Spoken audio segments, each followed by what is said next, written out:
Hi, Rico here from Rico's Repair Service.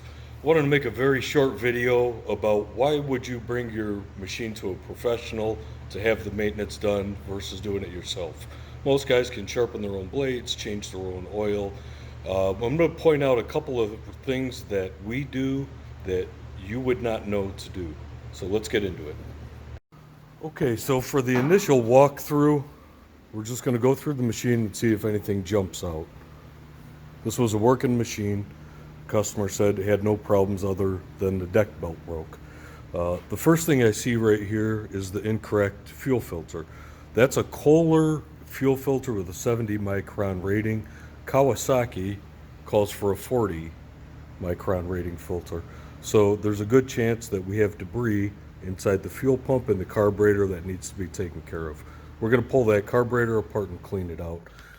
Second thing I'm looking for as I go around the machine is to see if I'm finding any oil leaks anywhere on the deck.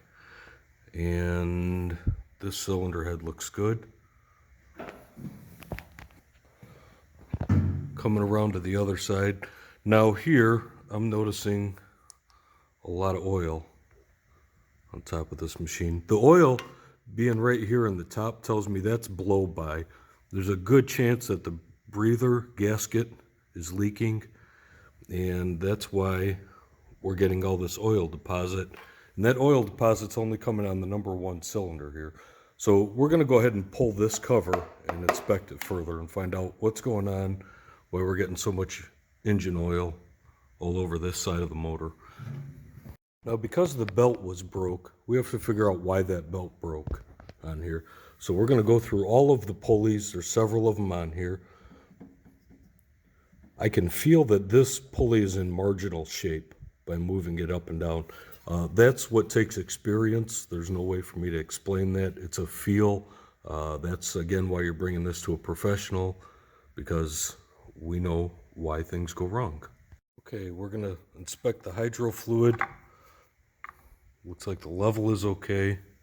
And what I'm checking for here is not just the color, but I want to see if I'm feeling any grit, any contamination in the system. And then by smelling the oil, I can tell right off the bat something's going wrong here. But we've got a problem with it. The smell, it smells like something is burning. So it could be old fluid, could be a cooling problem with the hydro system. So we'll look at that next. And we have our answer why I'm smelling burning fluid.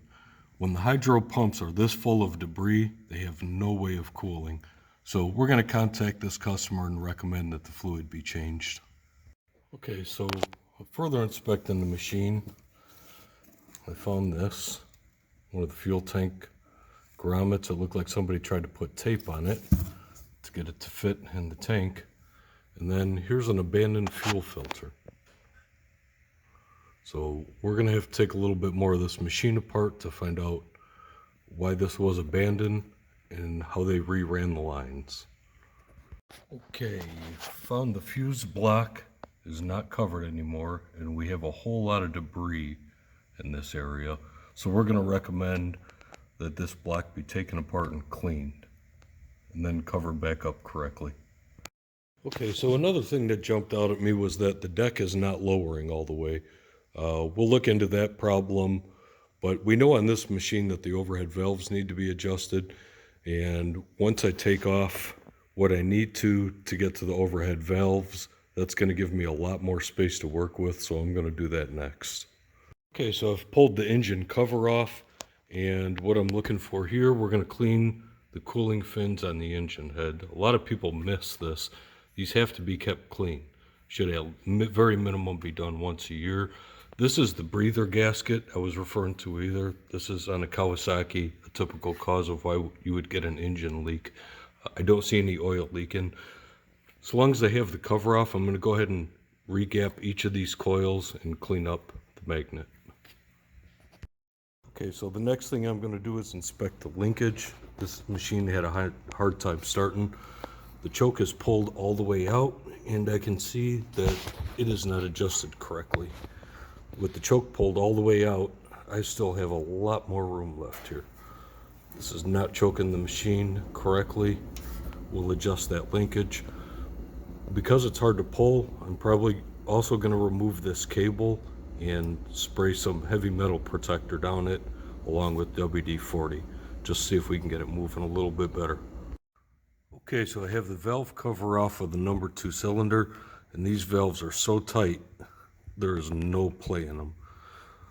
And the reason that happens is that these valve guides on a Kawasaki engine have a tendency to rise up and out, and that changes the valve clearance. If we look at the spark plug, all carbon buildup. It's running way too rich because the valves aren't opening correctly. So we're going to go ahead and correct that. Okay, cylinder number 1. These valves are a lot better. They still feel like they're out of spec, but they're in a lot better shape than the other side. And then we take a look at the spark plug, and we see it's still running rich, but not terrible. That's pretty consistent with the valves being slightly off. Now when I see that both the spark plugs are running a little rich, that could have been because the air cleaner was pretty clogged up, but so long as we have this much of the engine taken apart, I'm going to go ahead and pull that carburetor off and just give it a quick cleaning.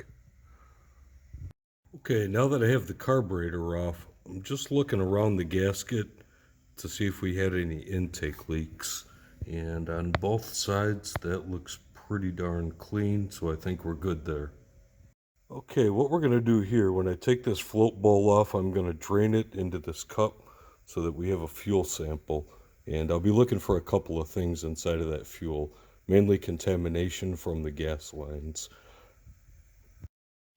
Okay, this is the fuel sample, and I am seeing what I suspected. These are pieces of fuel line. So I'm going to go ahead and suggest to the customer that we replace the fuel lines in his machine. So while changing the oil, instead of just matching up the new oil filter to the old one, this engine, although there's no tag on it, I happen to have memorized, but this is a 7007 that's in there, and that's not what this engine calls for. This engine calls for a 7010. So we're going to correct that problem and go ahead and replace the oil filter with the correct filter. This is how the pros change oil.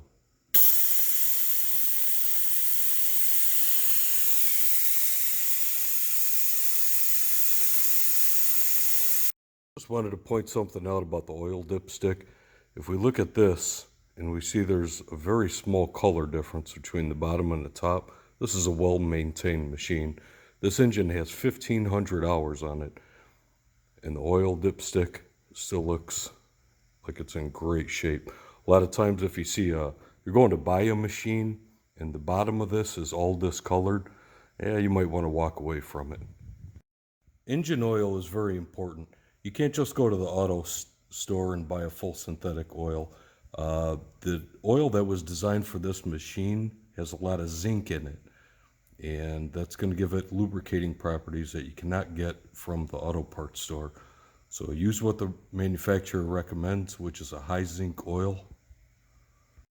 Okay guys, I think we're going to end the video here. There's still a lot more work to be done. The engine bolts have to be checked to make sure that they're tight. Idler pulleys inspected, the baffle inspected. There's more work, hydros to make sure they're not leaking. We're going to remove the tires, tighten up the hydro line at the wheel motors. There's still more work to be done, but I'm going to cut the video here. I think you get the message that there's a difference between what you do and what we do. Hope you picked up some tips and pointers. Thanks for watching.